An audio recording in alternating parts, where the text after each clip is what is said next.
Shalom, selamat malam Bapak Ibu, Saudara-saudara yang kasih Tuhan. Sekali lagi kita sungguh mengucap syukur karena Tuhan begitu baik di dalam kehidupan kita. Kita masih diberikan kesempatan untuk bersama-sama mengikuti persekutuan doa, memanjatkan setiap doa-doa kita, memuji nama Tuhan dan mendengarkan firman Tuhan. Mari untuk memulai persekutuan doa kita pada malam hari ini, kita mengambil waktu teduh sejenak di hadapan Tuhan.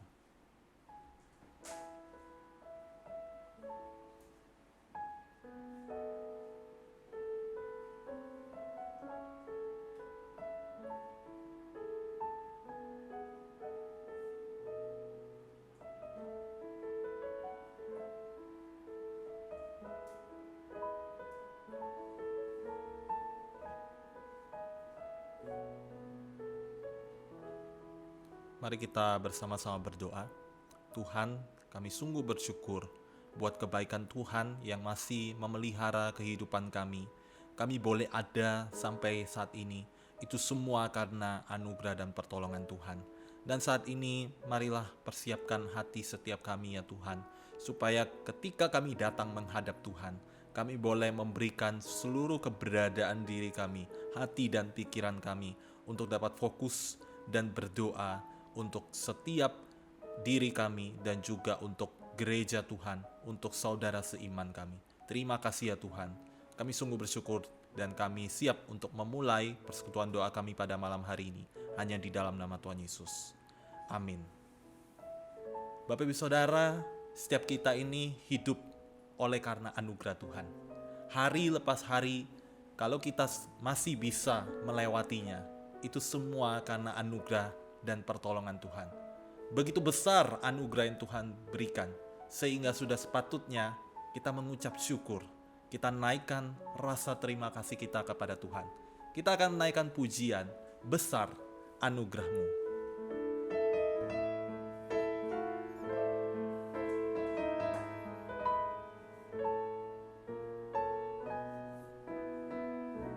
Ku ada sebagaimana ku ada. Ku ada sebagaimana ku ada, berdiri menghadap tatamu Bapa. Semua karena anugerah-Mu yang telah selamatkanku. Ku hidup dalam segala kelimpahan, ku layak untuk melayani Tuhan. Semua karena anugerahnya, semua karena anugerah-Mu tercurah bagiku. Sama-sama katakan, besar anugerah-Mu, besar anugerah-Mu,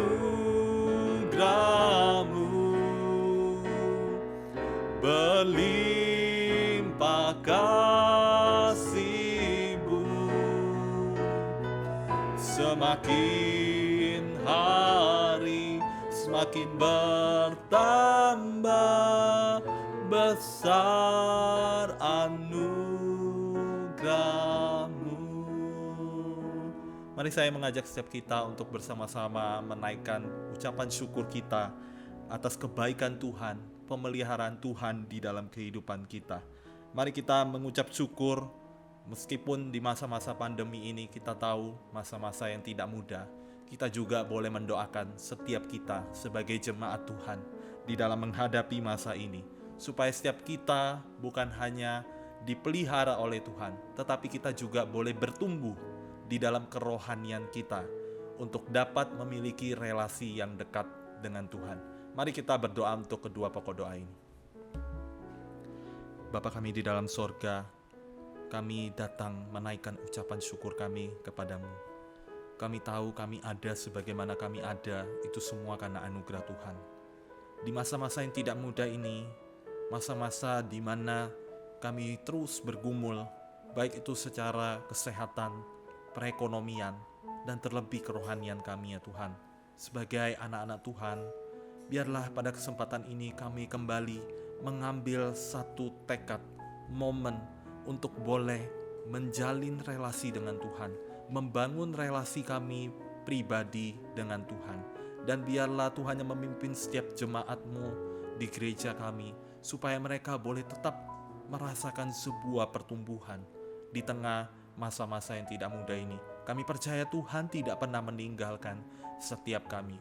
Tuhan yang senantiasa selalu ada dan menyertai kehidupan kami. Terima kasih ya Tuhan, kami sungguh bersyukur dan berdoa hanya di dalam nama Tuhan Yesus. Amin. Saya mengajak setiap kita untuk kembali menaikkan pujian ini dari awal. Kita nyatakan besarnya anugerah Tuhan di dalam kehidupan kita.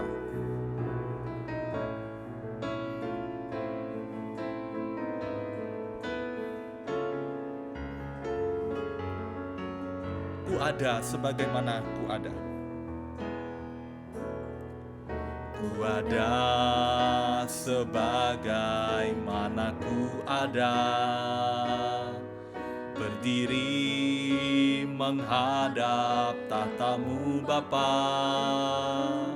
Semua karena anugerah-Mu yang telah selamatkanku. Ku hidup dalam segala kelimpahan, ku layak untuk melayani Tuhan. Semua karena anugerah-Mu tercurah bagiku. Besar anugerah-Mu, besar anugerah-Mu, berlimpah kasih-Mu. Semakin hari semakin bertambah, besar anugerah-Mu. Mari kita nyatakan sekali lagi. Besar anugerah-Mu, berlimpah kasih-Mu. Semakin hari semakin bertambah, besar anugerah-Mu.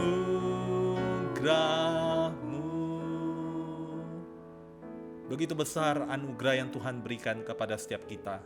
Begitu juga anugerah yang Tuhan limpahkan bagi gereja kita. Mari saat ini saya mengajak setiap kita untuk berdoa untuk gereja kita. Secara khusus untuk di minggu-minggu ini, masa pemilihan majelis periode 2022 hingga 2024. Kita berdoa, kita percaya Tuhan yang melancarkan segala prosesnya. Dan Tuhan mempersiapkan setiap calon majelis yang akan melayani untuk sungguh-sungguh dipakai Tuhan, membangun gereja Tuhan, membangun kesatuan tubuh Kristus. Mari kita berdoa untuk proses pemilihan majelis ini. Tuhan Yesus, kami datang kepadamu menyerahkan untuk gereja kami di dalam segala proses yang sedang dilakukan, secara khusus untuk proses pemilihan majelis yang berlangsung di minggu ini. Tuhan yang menyertai, Tuhan yang menggerakkan setiap jemaat untuk bersama-sama menggunakan hak suaranya untuk memilih calon-calon yang Tuhan sudah rancangkan bagi gereja kami.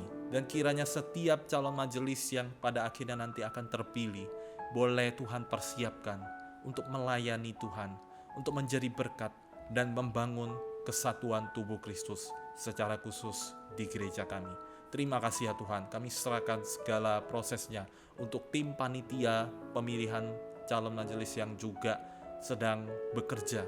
Tuhan yang terus pimpin, berikan hikmat, berikan bijaksana, dan kiranya segala proses ini boleh berjalan dengan baik. Kami sungguh bersyukur dan berdoa di dalam nama Yesus. Amin. Kita juga mau berdoa menyerahkan untuk penyusunan program kerja tahun 2022. Kiranya segala prosesnya boleh berjalan dengan baik. Tuhan menanamkan visi, menanamkan hikmat, kebijaksanaan, supaya setiap penyusunan program ini bukan hanya sekedar menjadi sebuah program, tetapi menjadi sebuah isi hati Tuhan yang Tuhan ingin kita kerjakan melalui gereja kita. Kita juga berdoa untuk setiap pelayanan komisi yang ada di gereja kita, melalui pelayanan-pelayanan online yang terus berlangsung ini. Kiranya dapat memberkati setiap jemaat, dan kiranya Tuhan pakai setiap pengurus-pengurus komisi untuk dapat menjadi perpanjangan tangan Tuhan, menjadi berkat bagi setiap jemaat-jemaat. Mari kita berdoa untuk dua pokok doa ini. Tuhan, kami juga berdoa menyerahkan untuk penyusunan program kerja tahun 2022. Tuhan yang memberikan visi, memberikan hikmat, memberikan juga satu kegerakan untuk setiap kami yang melayani Tuhan, untuk dapat menyusun berbagai rangkaian program kerja ini bukan sebagai sebuah program semata, tetapi sebagai apa yang Tuhan ingin kami kerjakan, apa yang Tuhan ingin kami bagikan sebagai pelayan-pelayan Tuhan untuk memberkati setiap jemaat-jemaat kami. Kami juga berdoa menyerahkan untuk pelayanan-pelayanan komisi yang masih terus berjalan secara online ini. Tuhan, tentu saja bukan satu pelayanan yang mudah untuk melakukan pelayanan online. Banyak tantangan, banyak kesulitan. Tapi kami percaya ini adalah satu wadah yang tetap Tuhan berikan untuk kami dapat menjalankan pelayanan kami, untuk setiap jemaat dapat tetap terberkati melalui pelayanan-pelayanan komisi yang ada di gereja kami. Terima kasih ya Tuhan, kami sungguh bersyukur dan berdoa hanya di dalam nama Yesus. Amin. Bapak Ibu Saudara, kita percaya bahwa Tuhan adalah Tuhan yang berkuasa. Tuhan tidak pernah meninggalkan setiap kita. Sekalipun kita ada di dalam lembah kekelaman, sekalipun kita ada di dalam kesulitan hidup, pergumulan soal sakit penyakit, kita percaya Tuhan itu ajaib, Tuhan dahsyat, dan Tuhan pasti akan menolong, membuka jalan bagi setiap kita. Kita akan menaikkan pujian, Aku Percaya.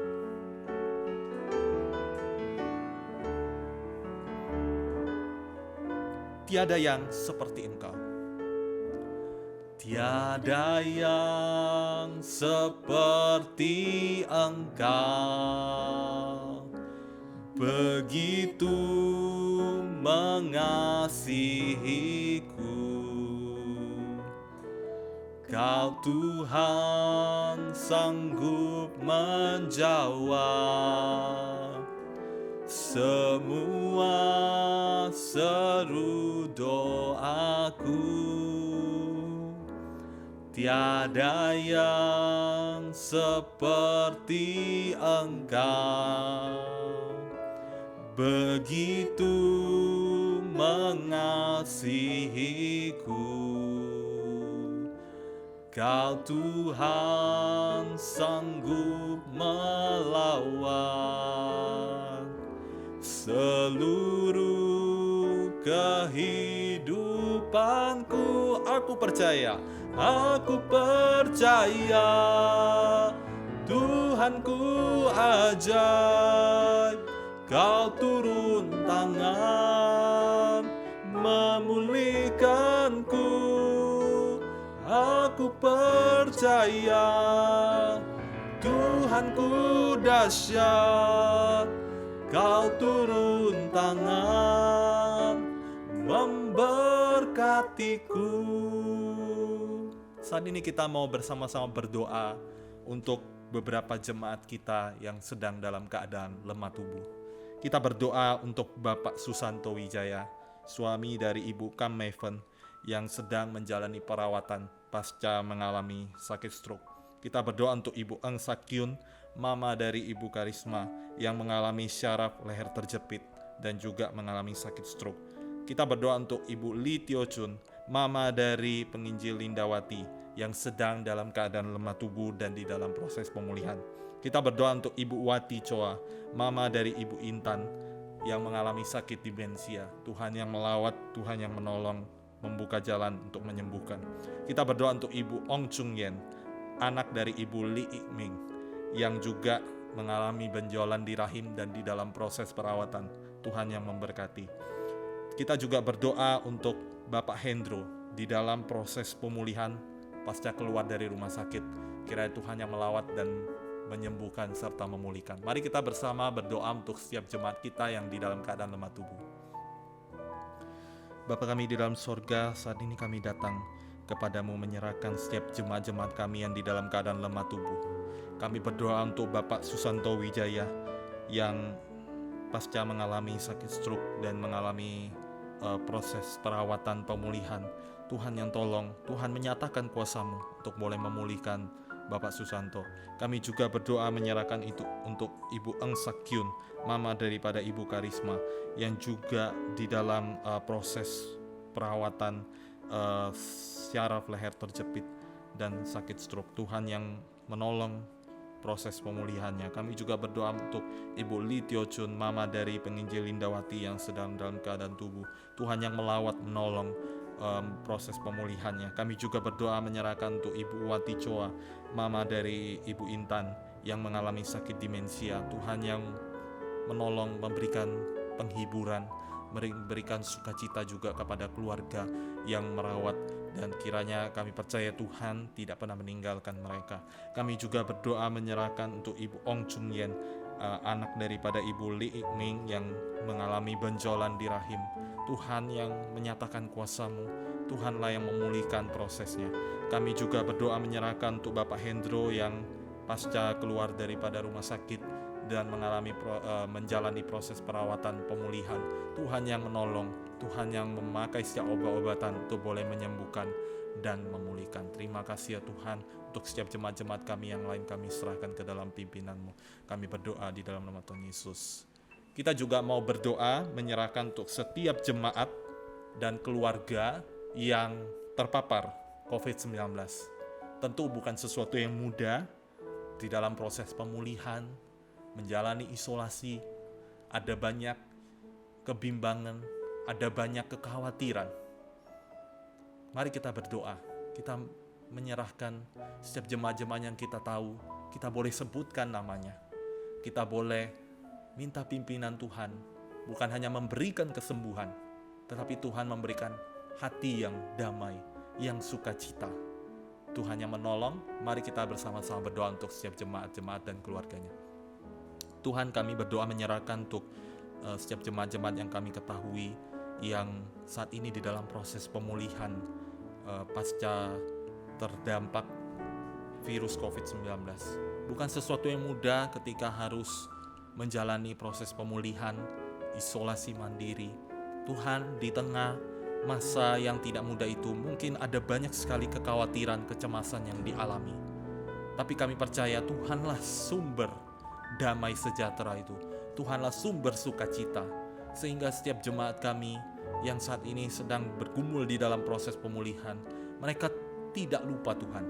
Mereka tetap datang kepada Tuhan, memohon kemurahan Tuhan.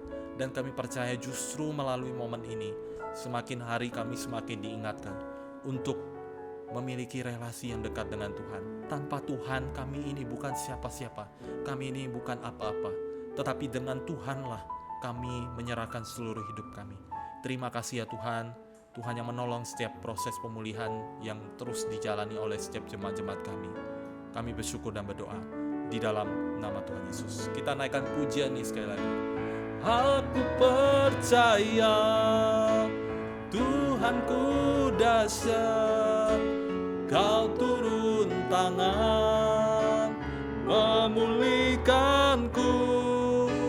Aku percaya Tuhanku dahsyat, Kau turun tangan memberkatiku. Aku percaya Tuhanku ajaib, Kau turun tangan memulihkanku. Aku percaya Tuhanku dahsyat, Kau turun tangan memberkatiku. Saat ini saya mengajak setiap kita untuk berdoa bersama bagi pelayanan misi yang dilakukan oleh gereja kita. Secara khusus berdoa untuk webinar yang akan diadakan pada tanggal 25 September tentang strategi misi di masa pandemi yang akan dibawakan oleh Ibu Ria Pasaribu melalui Zoom, melalui YouTube. Kita berdoa segala proses persiapannya, dan kita juga sebagai jemaat dapat turut aktif mengikuti webinar ini, memperlengkapi diri kita, dan kita boleh menjalankan misi Allah di dalam kehidupan kita. Mari kita bersama-sama berdoa untuk segala persiapannya. Tuhan, kami berdoa menyerahkan untuk pelayanan misi yang ada di gereja kami. Secara khusus menyerahkan untuk persiapan webinar yang akan dilakukan tanggal 25 September dengan tema strategi misi di masa pandemi. Tuhan yang memimpin segala persiapannya, untuk pengurus yang boleh mempersiapkan ini, untuk setiap jemaat boleh mempersiapkan hati, mau diisi dan diperlengkapi untuk menjalankan misi Allah di dalam setiap kehidupan kami. Karena kami sebagai anak-anak Tuhan harus mengikuti apa yang menjadi amanat agung Tuhan. Memuridkan sebanyak mungkin orang, menginjili, memberitakan tentang Kristus dimanapun kami berada. Terima kasih ya Tuhan, kami berdoa menyerahkan pelayanan misi di gereja kami di dalam nama Tuhan Yesus. Amin. Kita juga berdoa untuk bangsa dan negara kita, Indonesia. Di tengah masa pandemi ini kita bersyukur untuk proses penanganan setelah beberapa waktu kasus sempat melonjak naik melalui PPKM, kebijakan-kebijakan yang dilakukan oleh pemerintah. Kita terus berdoa untuk bangsa kita, supaya setiap warga negara Indonesia dapat turut andil membantu pemerintahan untuk menangani situasi pandemi yang tidak mudah. Kita berdoa untuk pemerintahan kita, segala kebijakannya dari pusat hingga daerah. Mari kita bersama-sama berdoa. Tuhan, kami berdoa untuk bangsa dan negara kami Indonesia. Kami percaya Tuhan yang memimpin langkah bangsa kami Indonesia ini di dalam segala proses kebijakan-kebijakan yang ada. Kami bersyukur untuk kasus COVID-19 yang mengalami tren penurunan saat ini. Setelah berbagai macam kebijakan yang dilakukan oleh pemerintah, kami percaya Tuhanlah yang memakai pemerintah kami untuk menolong setiap kami rakyat-rakyat Indonesia ini. Dan kami percaya melalui tangan pemerintah ini Tuhan memakai mereka untuk memberkati Indonesia kami. Tuhan yang tolong, dan kami terus berdoa untuk bangsa kami ini. Kami berdoa hanya di dalam nama Tuhan Yesus. Amin. Bapak Ibu Saudara, tiba saatnya kita akan mendengarkan kebenaran firman Tuhan yang akan disampaikan oleh penginjil Evelyn dengan tema Jagalah Langkahmu. Kita percaya bahwa setiap langkah kita, jalan hidup kita, itu ada di dalam pimpinan Tuhan. Kita akan menaikkan pujian Di Jalan Hidupku.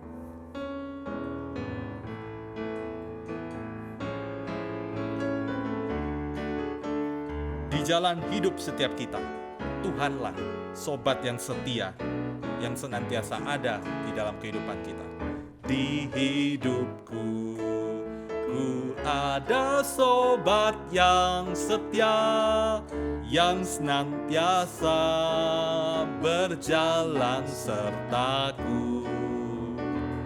Masa gelap dibuatnya terang ceria, itulah Yesus juru selamatku.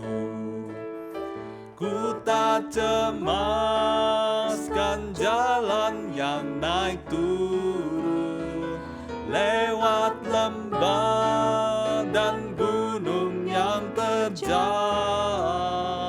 sebab Tuhan berjalan terus di sampingku, memimpinku ke negeri yang kekal. Oh kasihnya, oh kasihnya besarlah tiada taranya, dengan rela Dia mati bagiku. Kepada padanya. Ku serahkan jiwa dan raga, sejak itu Dia bimbingku selalu. Ku tak cemaskan jalan yang naik turun, lewat lembah dan gunung yang terjal, sebab Tuhan berjalan terus di sampingku, memimpinku ke negeri yang kekal. Kepada penginjil Evelyn kami persilahkan. Shalom Bapak Ibu dan Saudara yang terkasih di dalam Tuhan. Mari kita bersama-sama mempersiapkan hati kita untuk masuk di dalam firman Tuhan. Kita berdoa terlebih dahulu meminta pertolongan Tuhan. Bapa di surga, kami datang kepadamu. Kami rindu Tuhan, Engkau yang memenuhi hati pikiran kami dengan kebenaran-Mu. Berikan kami hati yang mau mendengar dan berikan kami hati yang taat untuk melakukan firman-Mu.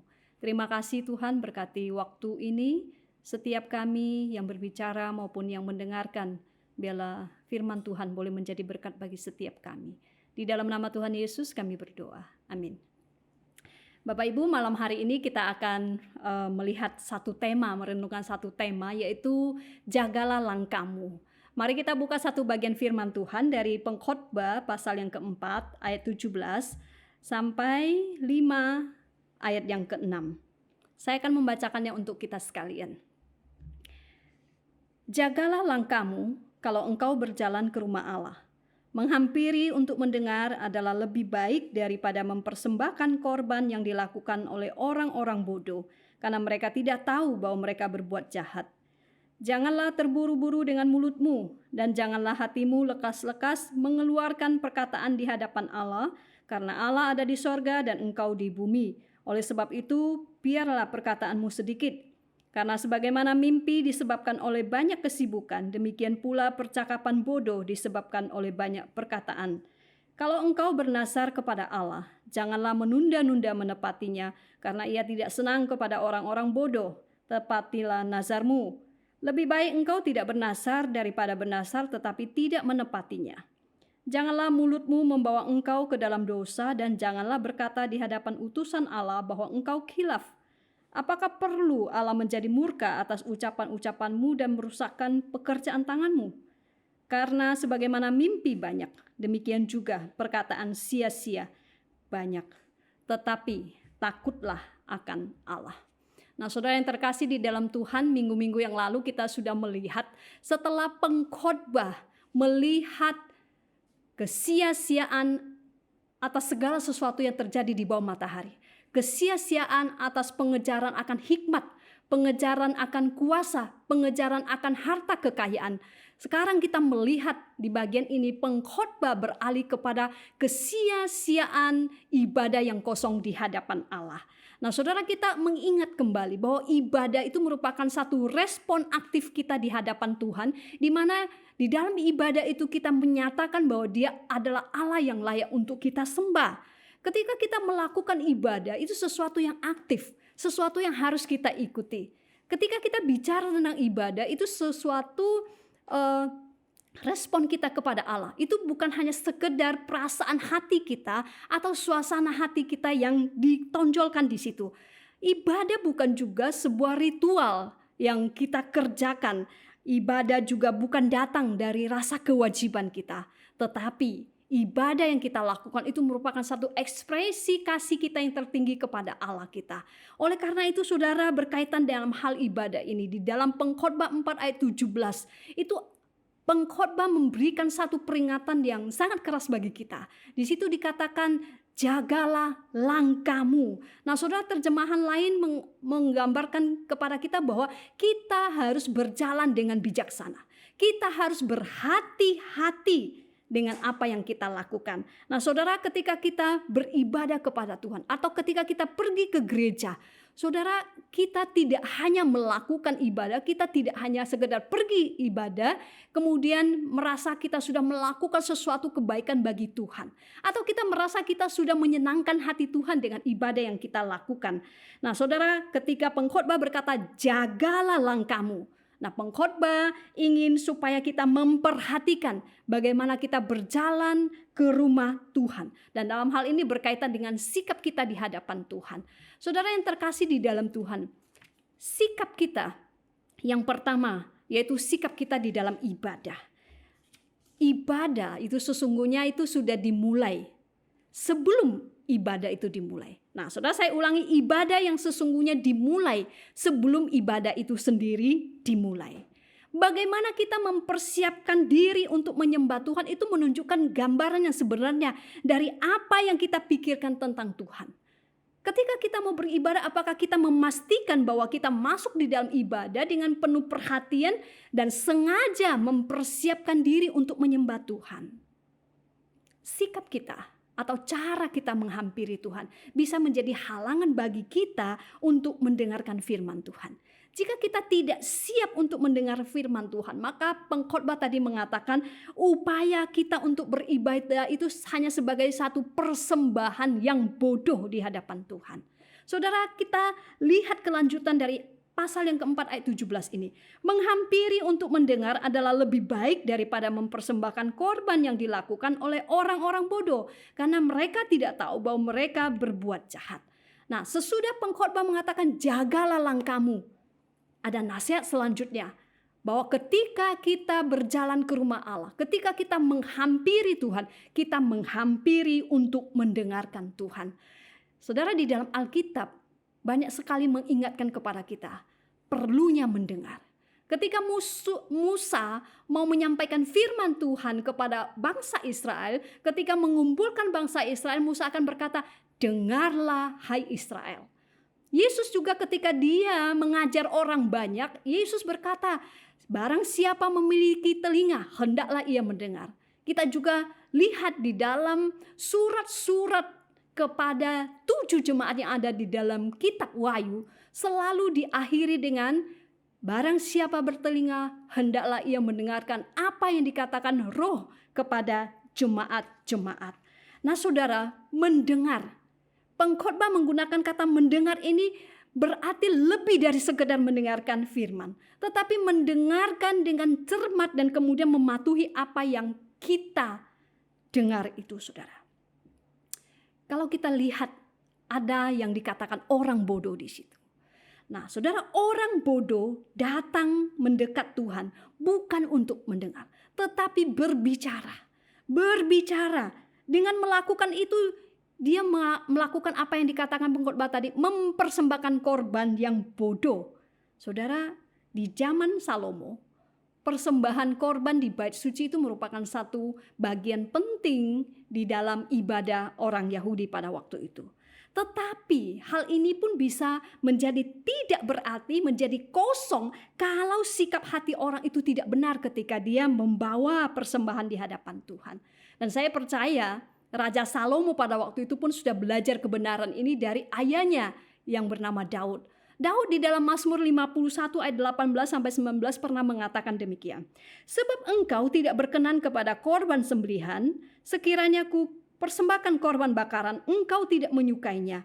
Korban sembelihan kepada Allah ialah jiwa yang hancur, hati yang patah dan remuk, tidak akan kau pandang hina, ya Allah. Saudara, jika kita datang ke rumah Tuhan dengan sikap hanya menjalankan kewajiban agama kita, kita sedang membodohi diri sendiri dengan berpikir bahwa Tuhan akan senang dengan ibadah yang semacam itu. Nah, saudara, orang yang menjaga langkahnya, dia datang untuk mendengarkan Tuhan, kemudian meresponi Tuhan dengan mempersembahkan pujian yang terfokus kepada Tuhan, kepada siapa Allah itu dan apa yang sudah dia kerjakan. Tetapi di sisi lain, orang bodoh berfokus kepada dirinya dan meresponi dengan satu persembahan yang bodoh, di mana dia berbicara tentang keprihatinannya sendiri, berbicara tentang dirinya daripada urusan Tuhan. Nah, saudara, prinsip ini seharusnya juga memiliki banyak dampak di dalam kehidupan doa kita. Berapa banyak dari antara kita ketika kita datang di hadapan Tuhan, kita membawa daftar doa kita, segala sesuatu yang kita khawatirkan, segala sesuatu yang kita inginkan, dan kita mulai berbicara tanpa terlebih dahulu mendengar Tuhan. Saudara, berapa banyak dari kita ketika kita dalam berdoa, kita ingat apa yang dikatakan oleh pemazmur. Diamlah, ketahuilah bahwa akulah Allah. Saudara, saat diam atau berhening di hadapan Allah untuk mendengarkan suara Tuhan, itu sangat penting di dalam kehidupan kita. Saudara, mungkin bagi sebagian orang, diam atau keheningan itu merupakan satu hal yang tidak nyaman. Kita hidup di dalam budaya yang penuh dengan kebisingan. Televisi, internet, radio, segala macam. Bahkan ketika kita masuk waktu saat teduh yang sangat singkat di dalam satu ibadah, kadangkala kita sulit untuk konsentrasi. Kita merasa tidak nyaman dengan keheningan yang ada. Pertanyaan bagi kita semua, ketika kita beribadah, apakah kita sudah siap datang di hadapan Tuhan, berdiam diri, mendengarkan Tuhan berbicara kepada kita?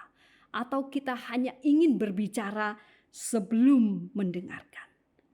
Kita perlu perhatikan kembali apa yang pengkhotbah lihat sebagai bagian utama dari penyembahan. Bukan persembahan korban atau apa yang kita berikan, tetapi firman Tuhan. Saudara, saya tidak mengatakan bahwa hal-hal lain itu tidak penting. Allah juga senang mendengar umatnya menaikkan pujian, memberikan persembahan kepadanya. Tetapi Tuhan juga ingin terlebih kita mendengarkan firman-Nya. Saudara, penting bagi kita mendengar, terutama mendengarkan firman Tuhan. Karena firman itulah yang memberikan keinsafan di dalam diri kita. Firman itulah yang akan mengubah kita sehingga kita bisa hidup di dalam ketaatan dan penyembahan yang benar kepada Tuhan. Dengan seluruh hidup kita. Bukan hanya ketika kita dalam waktu ibadah atau berada di dalam gereja. Tetapi di dalam hari-hari yang kita lewati, kita boleh menyembah Tuhan dengan hidup kita. Saudara, mereka yang mendekat kepada Tuhan dengan tidak ada tujuan untuk mendengar terlebih dahulu. Sekali lagi pengkhotbah mengingatkan bahwa mereka melakukan kejahatan dan bahkan mereka tidak menyadarinya. Saudara, ketika kita tidak mempersiapkan hati kita untuk menghampiri Tuhan, untuk mendengar Tuhan melalui firman-Nya, maka apa yang kita lakukan akan menjadi sia-sia. Saudara, sikap yang kedua kita di hadapan Tuhan adalah sikap di dalam berkata-kata. Di dalam pasal 5 ayat 1 tadi dikatakan, janganlah terburu-buru dengan mulutmu dan janganlah hatimu lekas-lekas mengeluarkan perkataan di hadapan Allah. Karena Allah ada di sorga dan engkau di bumi. Oleh sebab itu biarlah perkataanmu sedikit. Saudara, sebelum kita datang ke hadapan Tuhan, mari kita menyisihkan, memikirkan ada satu waktu bagi kita sungguh-sungguh mempertimbangkan kata-kata kita di hadapan Tuhan, khususnya ketika kita berdoa. Pengkhotbah mengingatkan kepada kita supaya kita tidak tergesa-gesa, kita tidak terburu-buru di dalam perkataan kita, khususnya doa-doa yang kita naikkan. Yesus menyatakan prinsip ini sangat jelas ketika dia berbicara, memberikan perumpamaan tentang orang Farisi dan pemungut cukai di dalam Lukas 18 ayat 9 sampai 14. Saya akan bacakan untuk kita. Dan kepada beberapa orang yang menganggap dirinya benar dan memandang rendah semua orang lain, Yesus mengatakan perumpamaan ini. Ada dua orang pergi ke bait Allah untuk berdoa, yang seorang adalah Farisi dan yang lain pemungut cukai. Orang Farisi ini berdiri dan berdoa dalam hatinya begini, ya Allah, aku mengucap syukur kepadamu karena aku tidak sama seperti semua orang lain, bukan perampok, bukan orang lalim, bukan pezina, dan bukan juga seperti pemungut cukai ini. Aku berpuasa 2 kali seminggu, aku memberikan 1/10 dari segala penghasilanku.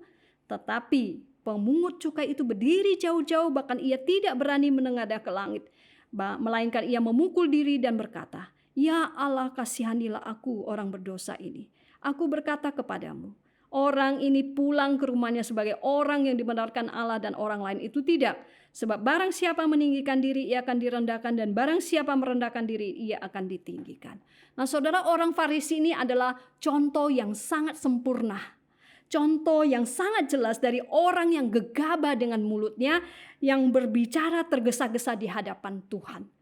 Orang ini cepat menggunakan kata-katanya untuk menunjukkan kesalahan orang lain.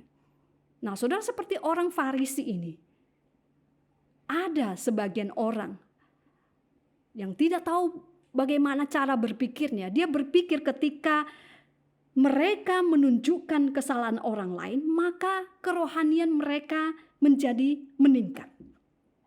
Tetapi menurut Alkitab justru sebaliknya. Kedewasaan rohani kita akan nampak ketika kita membuat penilaian yang rendah hati dan bijaksana tentang kekurangan kita sendiri. Nah, itulah yang dilakukan oleh pemungut cukai. Saudara, di dalam ibadah yang kita lakukan, pernahkah kita terburu-buru menilai orang lain dengan perkataan kita? Atau apakah kita datang ke hadapan Tuhan dengan satu kerendahan hati dan menyadari setiap kekurangan diri kita? Sekali lagi ini kembali kepada sikap kita terhadap Tuhan. Firman Tuhan mengatakan Dia ada di sorga. Saudara, ini menunjukkan Dia adalah Allah yang berdaulat, yang melihat jauh ke dalam hati kita dan tahu setiap perkataan yang kita ucapkan. Oleh karena itu ketika kita menghampiri Tuhan di dalam doa kita, mari kita pikirkan dengan baik-baik, dengan hati-hati setiap ucapan kita di hadapan Tuhan. Saudara, kita ingat seorang pengkhotbah Puritan yang bernama John Bunyan. Dia pernah berkata, dalam doa lebih baik memiliki hati tanpa kata-kata daripada kata-kata tanpa hati. Saudara, di ayat 2 pengkhotbah memberi kita sebuah analogi. Pernahkah saudara mengalami begitu banyak hal sehingga pikiran saudara tidak berhenti berpikir bahkan ketika saudara tidur? Saudara, kondisi ini seringkali menghasilkan mimpi yang tidak jelas. Oleh karena itu pengkhotbah mengatakan, karena sebagaimana mimpi disebabkan oleh banyak kesibukan, demikian pula percakapan bodoh disebabkan oleh banyak perkataan. Pengkhotbah mengatakan bahwa di mana ada banyak kata-kata yang dilontarkan kepada Tuhan itu sebagai suatu percakapan bodoh. Suara orang bodoh, sesuatu yang sia-sia. Hal ini juga dikatakan oleh Yesus di dalam Matius 6 ayat 7-8. Yesus mengingatkan, lagi pula dalam doamu itu janganlah kamu bertele-tele seperti kebiasaan orang yang tidak mengenal Allah. Mereka menyangka bahwa banyaknya kata-kata doanya akan dikabulkan. Jadi janganlah kamu seperti mereka, karena Bapamu mengetahui apa yang kamu perlukan sebelum kamu minta kepadanya. Saudara, Charles Spurgeon juga menanggapi hal ini. Dia mengatakan bukan panjangnya doa kita, tetapi kekuatan doa kita itu yang membuat satu perbedaan di hadapan Allah. Saudara, seringkali kita tidak bisa mengontrol diri dalam berkata-kata. Bahkan di dalam ibadah, kita perhatikan tidak jarang orang cepat mengatakan amin untuk meresponi sesuatu. Hal itu dilakukan ketika dia merasa nyaman dengan sesuatu, merasa nyaman dengan apa yang dia dengar. Kita menanggapi apa yang kita suka. Nah, ini berarti bahwa kita melakukan sesuatu tentang kita, bukan tentang Tuhan. Nah, saudara, kadang kita mengatakan amin atau merespon sesuatu tanpa mengerti apa yang kita lakukan. Kita harus mengetahui dan kita harus memahami bahwa ketika kita memberitahukan kepada Tuhan bahwa kita akan melakukan sesuatu, saudara, ini satu masalah yang serius. Kita jangan main-main di hadapan Tuhan, menganggap Tuhan akan melupakan apa yang kita perkatakan. Jangan amin ketika kita tahu bahwa kita sendiri tidak percaya. Jangan amin ketika kita tahu bahwa kita tidak ada niat untuk melakukannya. Saudara, jangan berkomitmen tanpa memahami bahwa Tuhan mengharapkan kita untuk patuh, untuk taat pada komitmen itu. Supaya perkataan yang kita ucapkan itu tidak menjadi sia-sia. Ini adalah sikap kita yang kedua di hadapan Tuhan. Sikap ketiga yang pengkhotbah ingatkan kepada kita, yaitu sikap dalam bernazar atau berjanji. Di dalam ayat 3 sampai 5 di situ dikatakan, kalau engkau bernazar kepada Allah, janganlah menunda-nunda menepatinya karena ia tidak senang kepada orang-orang bodoh. Tepatilah nazarmu. Lebih baik engkau tidak bernazar daripada bernazar tetapi tidak menepatinya. Janganlah mulutmu membawa engkau ke dalam dosa dan janganlah berkata di hadapan utusan Allah bahwa engkau hilaf. Apakah perlu Allah menjadi murka atas ucapan-ucapanmu dan merusakkan pekerjaan tanganmu? Saudara, nazar itu adalah janji yang dibuat kepada Tuhan. Ketika bernazar di bait suci itu adalah hal yang umum di dalam ibadah orang Yahudi di dalam perjanjian lama. Dan nazar tersebut seringkali merupakan janji kepada Tuhan untuk mempersembahkan sesuatu dengan harapan Tuhan mengabulkan permintaan yang dibuat di dalam doa-doanya. Nah, saudara, mungkin contoh yang paling terkenal yang sangat kita kenal di dalam Alkitab adalah Hana, di mana dia berjanji untuk mempersembahkan anaknya kepada Tuhan kalau Tuhan memberikan dia anak. Dan memang saudara, ketika Samuel lahir, Hana membawa Samuel kepada Tuhan dan dipersembahkan kepada Tuhan. Tetapi apa yang diamati oleh pengkhotbah dan yang juga kita lihat pada hari ini saudara, bahwa seringkali ketika kita bernazar semacam itu diucapkan dan Tuhan mendengarkan doa, orang yang membuat nazar itu gagal memenuhi janjinya. Ini yang pertama. Terus yang kedua saudara, mungkin orang tersebut tidak pernah benar-benar berniat untuk memenuhi janjinya sejak awal. Mungkin nazar itu dibuat dengan tulus, tetapi begitu orang itu mendapatkan apa yang diinginkan, maka dia memandang tidak perlu untuk memenuhi, untuk mempertahankan kesepakatan yang sudah dia lakukan di hadapan Tuhan.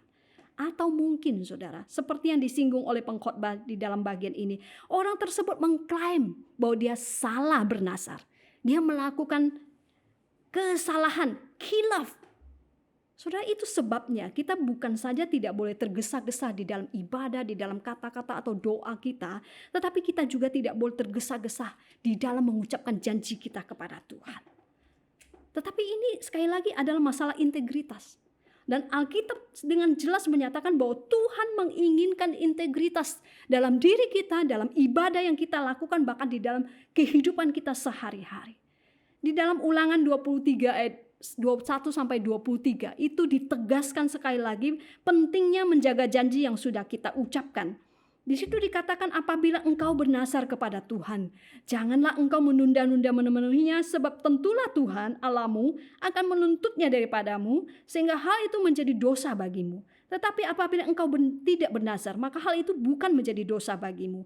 Apa yang keluar dari bibirmu haruslah kau lakukan dengan setia, sebab dengan sukarela kau nazarkan kepada Tuhan Allahmu sesuatu yang kau katakan dengan mulutmu sendiri. Saudara, meskipun kita sudah diingatkan di dalam Alkitab hal ini, sangat disayangkan kita hidup di dalam budaya di mana menjaga janji atau nazar atau bahkan sumpah sekalipun itu tidak terlalu penting lagi.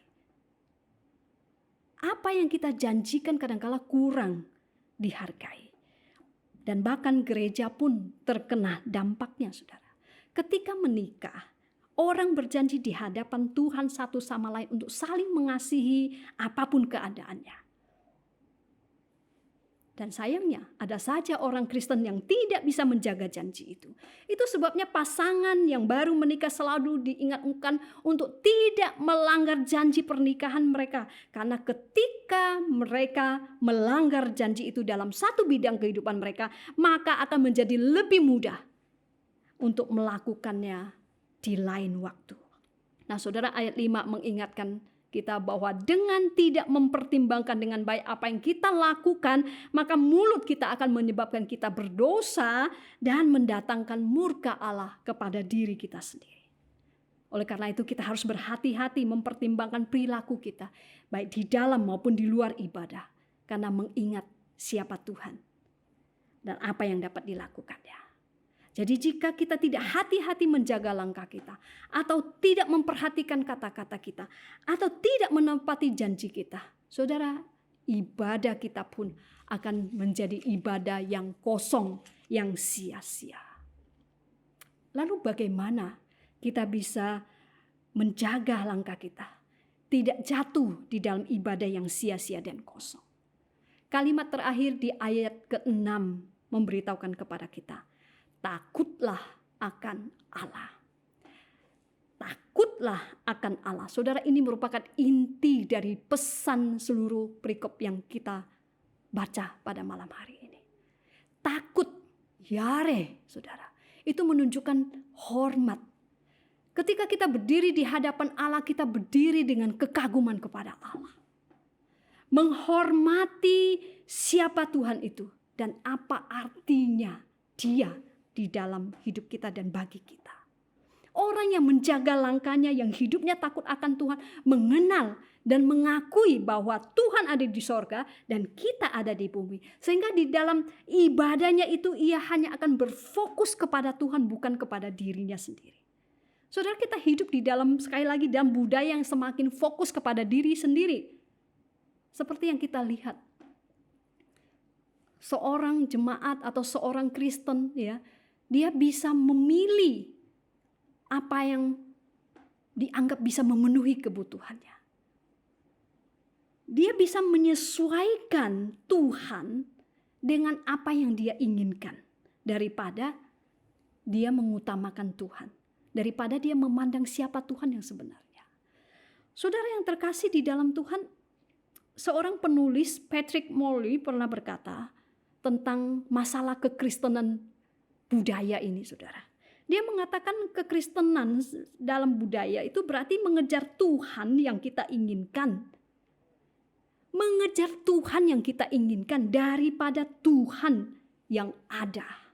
Saudara, ini merupakan satu kecenderungan yang membuat kita menjadi semakin dangkal di dalam memahami tentang siapa Tuhan. Ini adalah satu kecenderungan yang menginginkan Allah memanjakan kita dan membiarkan kita memiliki cara kita sendiri di dalam ibadah. Saudara, ini seperti ketika seseorang merasakan bahwa dia butuh tentang Tuhan. Dia merasakan kebutuhan akan Tuhan, tetapi itu hanya menurut istilah dia sendiri.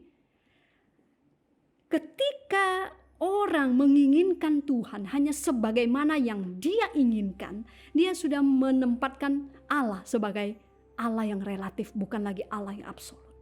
Saudara, akibatnya apa?